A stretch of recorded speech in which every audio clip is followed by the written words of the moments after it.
ہم میں سے کئیوں کے والدین کا انتقال ہو گیا ہے، ماں سے بڑھ کر تو کوئی نہیں نا، والد سے بڑھ کر تو کوئی نہیں، لیکن جیسی تکلیف ان کے انتقال کے وقت ہوئی تھی 2-3 سال 4 سال میکسیمم 5-7 سال کے بعد وہ تکلیف نہیں ہوتی ہے، وہ تکلیف نہیں ستاتی، مگر 1400 سال ہو گئے ہیں۔ جب بھی کربلا کا واقعہ سنتے ہیں، جب بھی امام حسین اور ان کے خاندان کی مظلومیت سنتے ہیں تو آنکھوں میں آنسو آ جاتے ہیں، دل تڑپنے لگ جاتا ہے کہ یہ کیا کیا تھا ان لوگوں نے۔ ہیں شاعر لکھتے ہیں نا، جن کو دھوکے سے کوفے بلایا گیا، جن کے بچوں کو پیاسا رلایا گیا، جن کی گردن پہ خنجر چلایا گیا، اس حسین ابن حیدر پہ لاکھوں سلام۔ یہ ایسا عجیب واقعہ ہوا ہے کہ آج بھی جب سنتے ہیں پڑھتے ہیں تو عقل حیران ہو جاتی ہے۔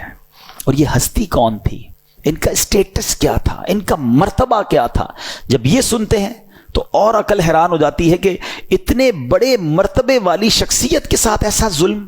کیا وہ اندھے ہو گئے تھے؟ کیا انہیں سمجھ نہیں تھی کہ ہم کن پر یہ ظلم کر رہے ہیں؟ نبی پاک امام حسین کو کہا کرتے تھے یہ وہ میرا بیٹا ہے جس کے لیے میں نے اپنے بیٹے کو قربان کیا ہے۔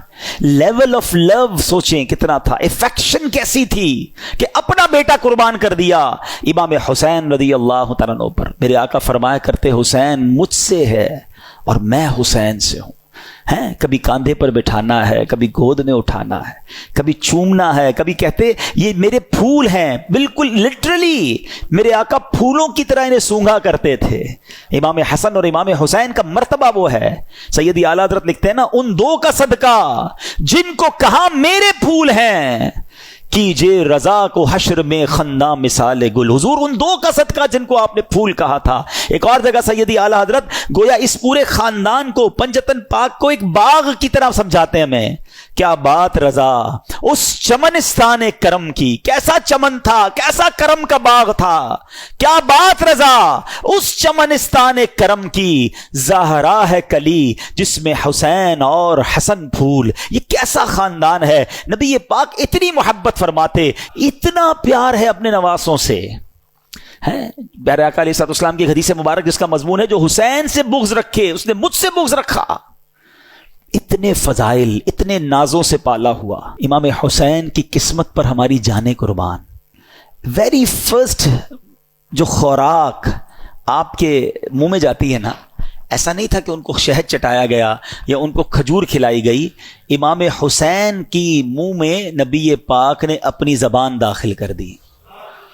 پہلی خوراک لعاب مصطفیٰ ہے صلی اللہ تعالی علیہ وسلم۔ آپ سوچئے سٹارٹ کیسا ہے کہ زندگی میں اگر پہلا کچھ لقمہ کھایا ہے یا کوئی چیز حلق کے نیچے جا رہی ہے تو وہ سرور کائنات علیہ الصلوۃ والسلام کا لعاب دہن ہے۔ اذان کس نے دی؟